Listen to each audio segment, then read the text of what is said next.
Now a question is 0.24 gram of a sample, मतलब total कितना है 0.24 ग्राम है, जिसमें दो चीजें हैं, बोरॉन है और ऑक्सीजन है। बोरॉन का इतना मास दे रखा है 0.096 ग्राम ऑफ बोरॉन है, 0.144 ग्राम ऑफ ऑक्सीजन है। तो परसेंटेज कैलकुलेशन करना है हमें। तो परसेंटेज कैलकुलेशन बिल्कुल गर्ल्स और बॉयज का रेशियो जैसा ही हो गया जिस क्लास में। तो टोटल तो आपको दे रखा है, ये टोटल इज 0.24 ग्राम्स, ठीक है। बोरॉन का दे रखा है आपको 0.096 ग्राम और ऑक्सीजन दे रखा है आपको 0.144 ग्राम। सो बोरॉन का परसेंटेज कितना हो जाएगा, इस कंपाउंड में परसेंटेज कंपोजिशन पूछा ना आपसे, तो boron percentage is that is amount of boron 0.096 upon total boron, total compound का कितना है 0.24 इंटू 100। और ऑक्सीजन परसेंटेज कितना हो जाएगा, oxygen percentage is 0.144 upon total, total कितना था कंपाउंड का, दिस वन इंटू 100। जब इसको सॉल्व करेंगे तो कितना आ जाएगा, आई थिंक बोरॉन तो आ जाएगा 40% और टोटल अगर 100% है तो ये 60% होगा। क्या था इसमें, आ गया समझ में? It's a very easy concept. Yes, tell me fast.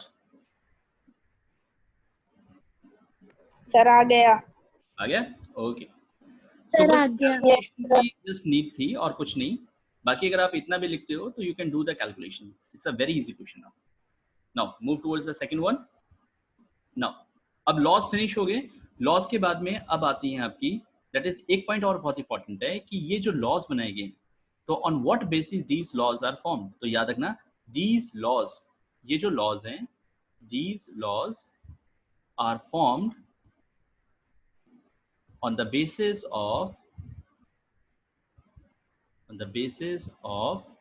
डल्टन atomic theory, जिसको अभी हम डिस्कस करेंगे, डल्टन एटॉमिक थ्योरी। तो जितने भी लॉस बनाए गए ना, ये सारे के लॉ ऑफ कॉम्बिनेशन जितने भी हैं, ये सब के सब डल्टन एटॉमिक थ्योरी से ही आपके एडप्ट किए गए हैं, ठीक है।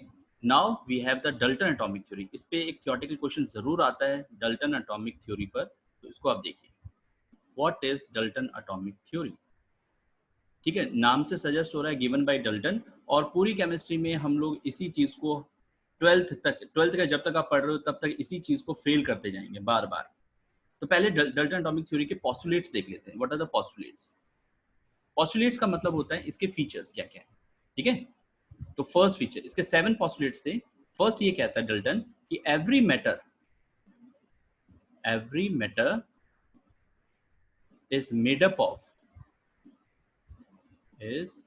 of very small particles, बहुत ज्यादा स्मॉल पार्टिकल्स के बनते हैं, made up of very small particles, और उन्हें क्या कहते हैं हम लोग, कॉल्ड एटम्स। भाई हमें पता है एटम्स से ही मिलके सारे के सारे मैटर बनते हैं, तो every matter is made up of very small particles called atoms. तो फर्स्ट पोस्टुलेट इसका ये था। इसके पोस्टुलेट्स के नंबर एंड इसके पोस्टुलेट्स के सारे पॉइंट्स आपको लर्न करने अच्छे से, मगअप करने पड़ेंगे। नाउ सेकंड पॉइंट कहता है कि atoms are the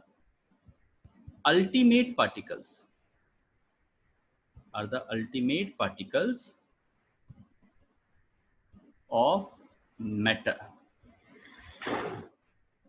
and cannot be subdivided, मतलब और नहीं तोड़ा जा सकता, subdivided into smaller particles,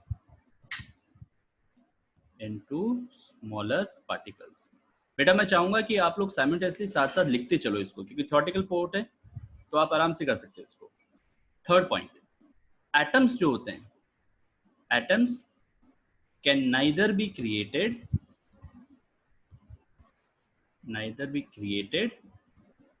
nor be destroyed,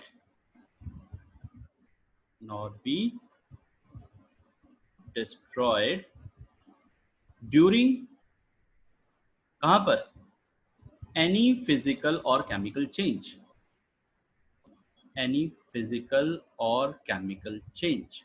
इनके हर एक पॉइंट से क्वेश्चन आने वाले हैं बेटा, इसलिए बहुत ध्यान से समझिए। केमिकल चेंज को ही कहते हैं केमिकल रिएक्शन, ये बात याद रखना। A chemical change is also called as chemical reaction. Now the fourth point, all atoms of a particular element, किसी भी पर्टिकुलर एलिमेंट की बात करें, all the atoms of particular element are identical in all respect. बस यही गड़बड़ कर दी इसने, all respect बोल के, ठीक है। इसका मतलब क्या है? इसका मतलब है कि मास, एनर्जी, ठीक है, उस एवरीथिंग एसेट्रा सब कुछ सेम हो, एवरीथिंग इज सेम, ठीक है। Fifth point, atoms of different element, atoms of different element, atoms of different element are differ, atoms of different element are differ in all respect, ठीक है। यहां तक किसी को डाउट? तो 6 पॉइंट क्या कहता है? Atoms are the smallest particle of matter which can take part during a chemical reaction. And 7 point कहता है atoms of the same element, same or different element combined in simple whole number ratio to form a molecule or a compound. Now see, क्या क्या दिक्कतें थी, क्या क्या problem थी। Before I'll discuss the problem, मैं आपको दो चीज बता देता हूँ, ठीक है। फर्स्ट इज, यहाँ पे नोट डाल के लिख देते हैं कि आइसोटोप्स क्या होते हैं, आइसोबार्स क्या होते हैं। तो फर्स्ट मैं आपको बताता हूँ what is isotopes and what is isobars. Isotopes are the species which have same atomic number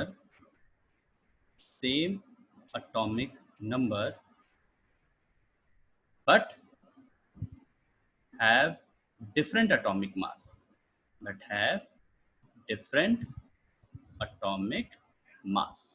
उन्हें कहते हैं आइसोटोप्स। फॉर एग्जाम्पल जैसे कार्बन की बात करें, अच्छा एक एलिमेंट जो होता है, फॉर एग्जाम्पल एक एलिमेंट लेता हूं मैं, एक्स से रिप्रेजेंट करते हैं किसी भी एलिमेंट को, ऊपर लिखा जाता है इसके एटॉमिक मास, ऊपर की तरफ होता है एटॉमिक मास, ठीक है, चाहे इधर हो चाहे इधर हो, और नीचे की तरफ होता है उसका एटॉमिक नंबर, ठीक है। जैसे कार्बन की बात करूं तो कार्बन का एटॉमिक नंबर होता है 6, मैंने नीचे लिखा और ऊपर लिख दिया 12, ठीक है। आप इसको ऐसे भी लिख सकते हो, 6 इधर लिख सकते हो, 12 इधर लिख सकते हो, मतलब ऊपर की साइड में 12 आएगा, चाहे राइट हैंड साइड चाहे लेफ्ट हैंड साइड, नीचे की साइड में आपका हमेशा क्या आएगा, दैट इज एटॉमिक नंबर, ठीक है। तो ये कार्बन का एक एटॉमिक नंबर है 6, ठीक है, कार्बन इज 6, और इसका दूसरा आइसोटोपिक फॉर्म हो गया 12, और एक और होता है कार्बन 6 जिसको हम बोलते हैं 13, ठीक है। तो ये सारे इसके आइसोटोपिक फॉर्म्स हैं, these are called as isotopes. Clear हुआ? Yes student, it is clear to you? Yes, sir. Clear. Now the second term is Yes, sir. isobars. Isobars क्या होते हैं? Isobars just इसके रिवर्स होता है, species that have same atomic mass, उनका atomic mass same रहेगा, atomic mass but have different atomic number, उनके atomic number differ होंगे। फॉर एग्जाम्पल जैसे मैं बोलता हूँ कार्बन 6 14, नाइट्रोजन 7 14, ठीक है। तो यहाँ एटॉमिक मास तो सेम रहा लेकिन एटॉमिक नंबर डिफरेंट हो गए, तो ऐसी स्पीसीज कहलाती हैं आइसोबार्स। इसके और एग्जांपल भी ले सकते हैं हम लोग जैसे आइसोटोप्स के, जैसे हाइड्रोजन 1 हो गया, हाइड्रोजन 2 हो गया, हाइड्रोजन 3 हो गया। ये बहुत इंपॉर्टेंट एग्जांपल्स हैं जो आपको आगे बहुत डिस्कस करें, आगे जाके चैप्टर्स के नाम बन जाएंगे, hydrogen is a chapter, carbon is a chapter, nitrogen is a chapter, तो ये चैप्टर्स बनने वाले हैं आपके 10th स्टैंडर्ड में, तो आपको बहुत डिटेल में समझना पड़ेगा इनके बारे में। Got it? तो यहाँ तक क्लियर हो गया बेटा आपको, ठीक है। What are the limitation, let discuss now. Every matter is made up of very small particles called atoms. क्या ये बात सही है? Yes, this is true. Yes, ये बात सही है, ठीक है। सारे में से सिर्फ एक ही बात सही है, that is every matter, हर एक मैटर स्मॉल पार्टिकल्स का मिलके बनता है जिसे हम एटम कहते हैं। सेकंड पॉइंट की बात करते हैं। सेकंड पॉइंट कह रहा है कि atoms are the ultimate particle of matter which can not be subdivisible. तो बेटा मैं आपको बताना चाहूंगा यहाँ पर जो उसकी लिमिटेशंस है, मैं इसको लिमिटेशन हेडिंग में डाल के बात करता हूँ, लिमिटेशन, और लिखता हूँ उसके second point. First is correct, first तो करेक्ट था, कोई इशू नहीं उसमें।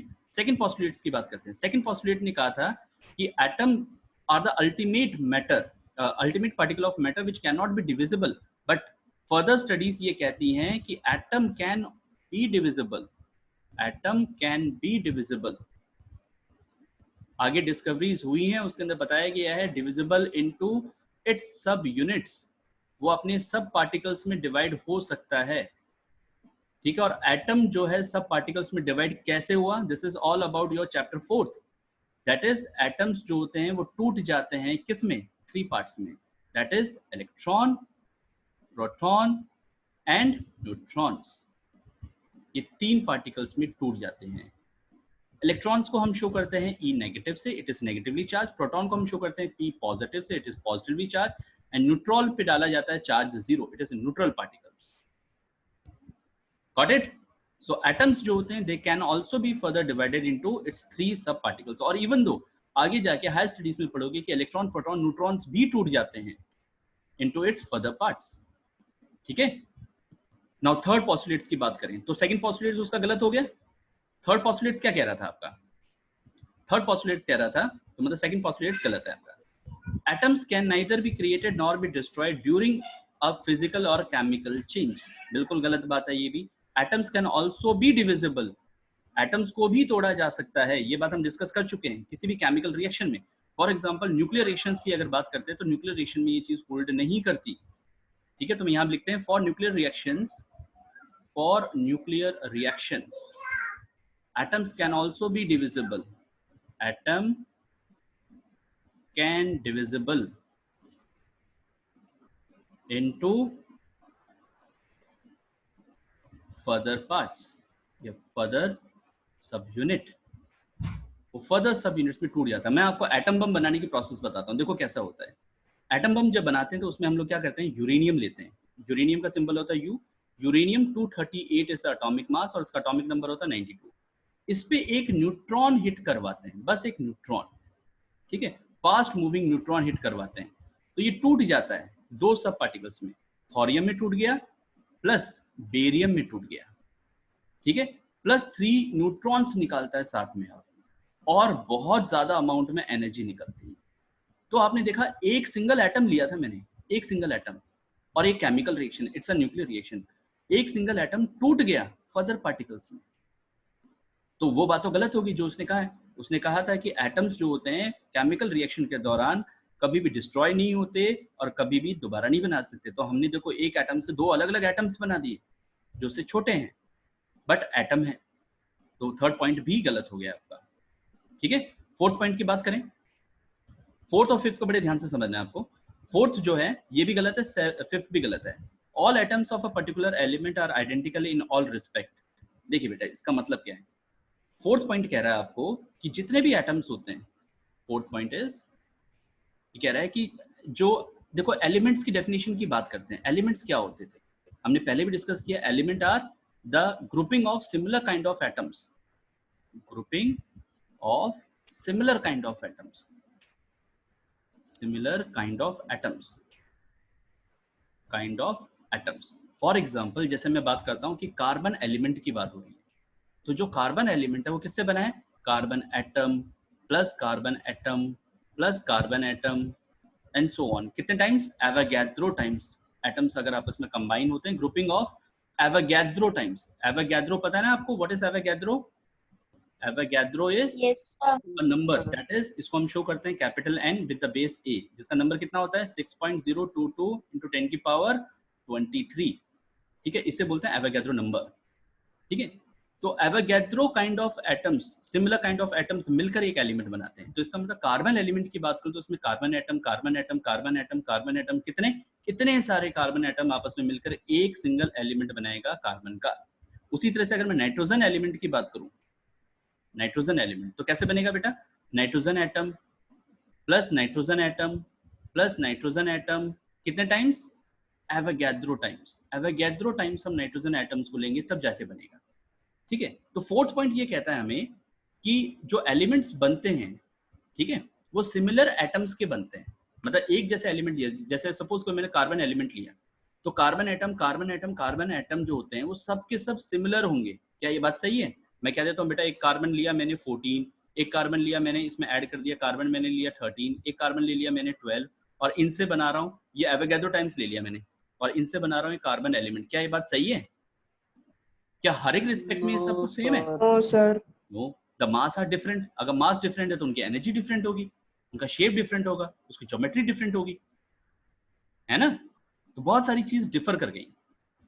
तो उसने जो स्टेटमेंट दिया था, जब स्टेटमेंट को देखिए आप, स्टेटमेंट कह रहा है कि atoms, all atoms of a particular element, एक पर्टिकुलर एलिमेंट के सभी एटम्स आइडेंटिकल हैं हर तरह से। तो हर तरीके से आइडेंटिकल नहीं है, मास में वेरिएशन आ गया, एनर्जी में वेरिएशन आ गया, जैसे हमने फॉर बोला for isotopic species this thing is not valid. तो हम बात करते हैं फोर्थ पॉस्टुलेट्स की। For isotopic species, isotopic species atoms of element are differ, किसमें डिफर होंगे?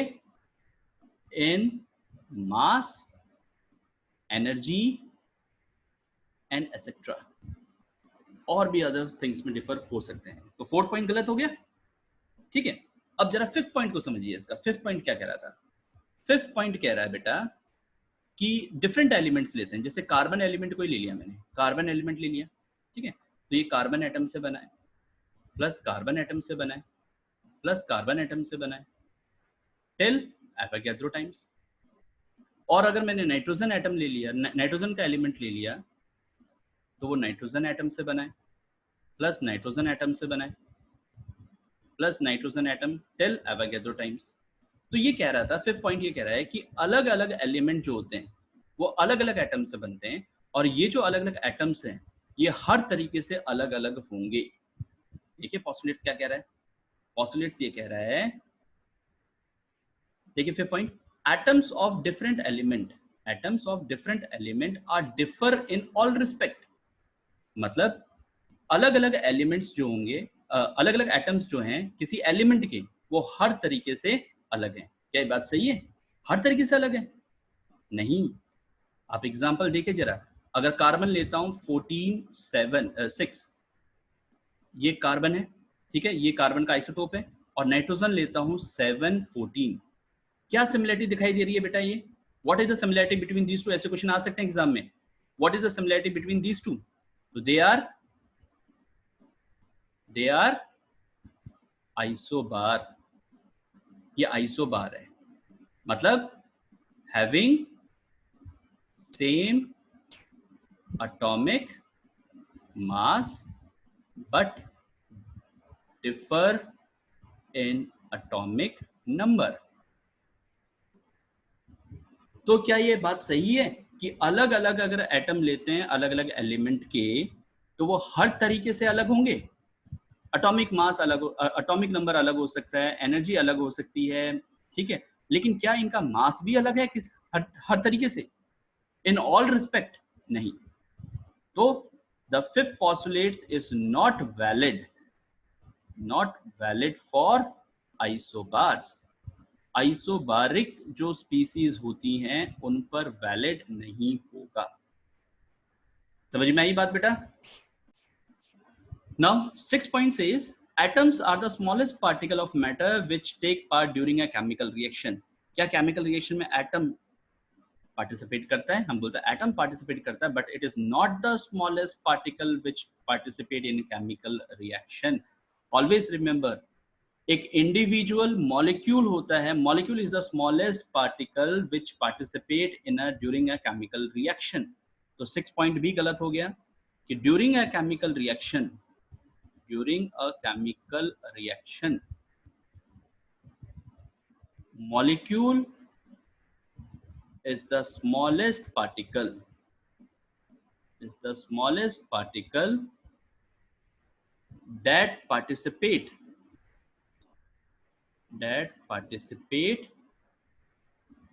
in reaction या in chemical change।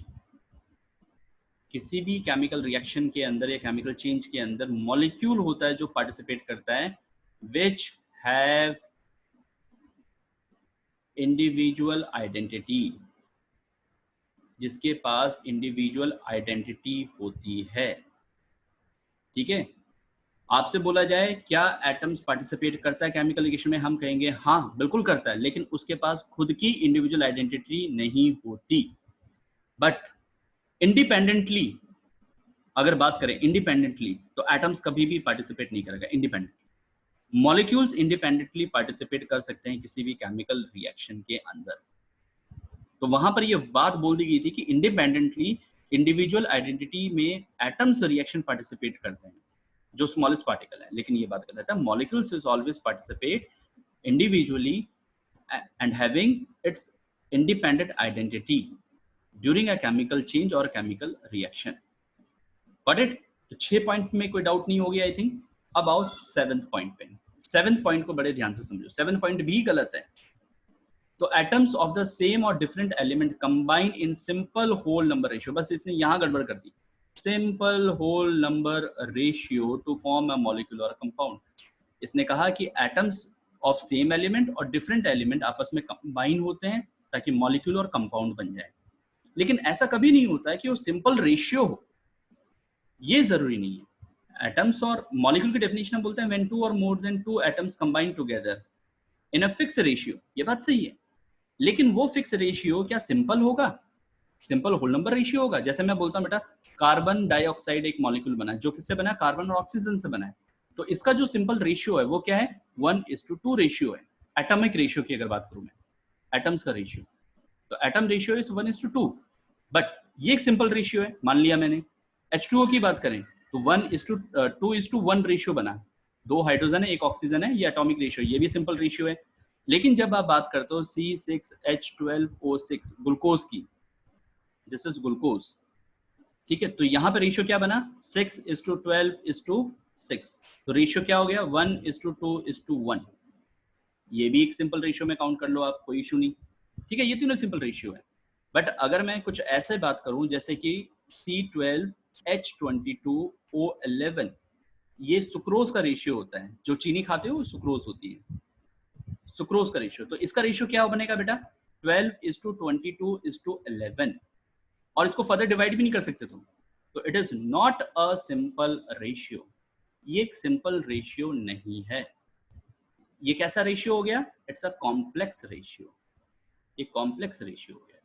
ये बात सही है कि एटम्स मॉलिक्यूल जो बनते हैं वो सेम काइंड ऑफ एटम या डिफरेंट काइंड ऑफ एटम से मिलके बने, लेकिन क्या ये बात सही है कि वो सिंपल रेशियो में जुड़ेंगे? जैसे ऊपर देख रहे हो ये सिंपल रेशियो 1:2, 2:1 या फिर 1:2:1, ये सिंपल रेशियो कहलाएंगे, लेकिन हर वक्त ये चीज सही नहीं है। लाइक इन ग्लूकोज, आपको एग्जांपल याद रखना है, ग्लूकोज या आपका सुक्रोज के अंदर, sucrose is cane sugar, cane sugar कहा जाता है इसको, ठीक है। जो केन शुगर होती है या फिर जो गन्ने से बनती है जो चीनी, वो इसी की होती है, सुक्रोज कहते हैं उसको। तो इसके अंदर जो रेशियो बना है that is a complex ratio, that is not a simple ratio. 12:22:11, this is not a simple ratio, this is a complex ratio. So this thing is not valid for the last point. ऐसी species that have same atomic number, जिनका atomic number same हो but atomic mass different हो, उसे हम बोलते हैं isotopes. तो carbon जो होता है, कार्बन का एटॉमिक नंबर 6 है, that is atomic mass is 12, ऊपर की तरफ मास, नीचे की तरफ एटॉमिक नंबर होते हैं, ठीक है। तो ये जो आपको कार्बन 14 जो बताते हैं, ठीक है, कार्बन 14, इसको ऐसे लिखते हैं कार्बन 14, इसको यूज किया जाता है, it is use for determination या determining the age of fossils. Fossils जो होते हैं ना, या डायनासोर्स जो होते हैं, उनकी एज पता करने के लिए हम कार्बन 14 का इस्तेमाल करते हैं, और इस प्रोसेस को बोलते हैं कार्बन डेटिंग। आपने नाम भी सुना होगा, कार्बन डेटिंग। कि कार्बन डेटिंग मेथड के थ्रू हम लोग क्या करते हैं? इनकी एज पता करते हैं, किसी भी जो आपके एंशिएंट एनिमल्स, प्लांट्स या फॉसिल्स हैं उनके। तो कार्बन 14 आइसोटोप लिया जाता है, जिसके थ्रू हम लोग क्या करते हैं? उसकी एज पता करने के लिए इस्तेमाल करते हैं, क्योंकि इसकी लाइफ जो होती है काफी ज्यादा, बहुत मिलियंस ऑफ ईयर्स पाई जाती है। तो अगर किसी के अंदर हर चीज को जलाएंगे तो कार्बन डाइऑक्साइड तो बाहर निकलेगा, इसका मतलब उसमें कार्बन है, और कार्बन है तो सारे के सारे मिलेंगे आपको। कार्बन 12 भी मिलेगा, 14 भी मिलेगा, 13 भी मिलेगा। तो जो बेटा कार्बन 14 होता है वो आसानी से डिकम्पोज नहीं होता, वो हमेशा रह जाता है, ठीक है। ये अर्थ जब तक है तब तक रहेगा, इतनी लाइफ है इसकी। तो किसी भी लिविंग थिंग के अंदर ये अगर है तो इसके हम एज पता करके बता सकते हैं कि कितना पुराना रहा होगा कोई भी सब्सटेंस, ठीक है। दूसरी तरफ हाइड्रोजन की बात करते हैं तो इन हाइड्रोजन के 3 आइसोटोप्स के अलग अलग नाम होते हैं, ये बात याद रखना। इस आइसोटोप को कहते हैं हम लोग H1 को, H1, H2, H3, ठीक है। एटॉमिक नंबर सबका सेम है but atomic masses are different. तो H1 जो होता है उसे कहा जाता है प्रोटियम, H1 को कहते हैं प्रोटियम। H2 को कहते हैं ड्यूट्रियम, ड्यूट्रियम। और H3 को कहते हैं ट्राइटियम, ठीक है। H2 जो होता है, ये जो होता है हाइड्रोजन H2, ये यूज किया जाता है हैवी वाटर बनाने के लिए, जो न्यूक्लियर रिएक्शन की स्पीड को स्लो डाउन करते हैं। और ये जो ट्रीटियम होता है ये भी यूज किया जाता है न्यूक्लियर रिएक्शंस के, ये रेडियो एक्टिव होता है। आगे बताऊंगा कि व्हाट इज रेडियो एक्टिविटी, ठीक है। तो ये रेडियो एक्टिव होता है जो तुरंत ही डिकम्पोज हो जाता है, ठीक है। तो 3 तरह के आइसोटोपिक होते हैं। तो H3 is called as the radioactive isotope, ये रेडियो एक्टिव आइसोटोप कहलाता है। H2 जो होता है हाइड्रोजन का, जिसको ड्यूट्रियम कहा जाता है, it is used in making heavy water. Heavy water वो सब्सटेंस होते हैं जो न्यूक्लियर रिएक्शन की स्पीड को कम करते हैं। देखो इंडिया के अंदर 90% एनर्जी जो होती है, इलेक्ट्रिसिटी जो होती है, वो न्यूक्लियर पावर प्लांट से आती है। और हमें पता है वहाँ एटम बम्स को ही बनाते हैं, और एटम बम अगर बनाएंगे तो एक्सप्लोड कर जाएगा, पूरा इंडिया डिस्ट्रॉय कर सकता है। तो उसकी स्पीड को स्लो डाउन करना पड़ता है ताकि जो न्यूक्लियर एनर्जी निकल रही है उस एनर्जी को कन्वर्ट कर दिया जाए इलेक्ट्रिकल एनर्जी में, सो डेट आप इसको यूज कर पाओ। तो वहां पर इस ड्यूट्रियम का यूज होता है इन मेकिंग हैवी वाटर। तो हैवी वाटर जो होता है वो स्पीड डाउन करने के लिए यूज किया जाता है। और जो नॉर्मल जो हम लोग वाटर देखते हैं उसके अंदर जो हाइड्रोजन होता है that is protium H1। Alright, this is all about the concept.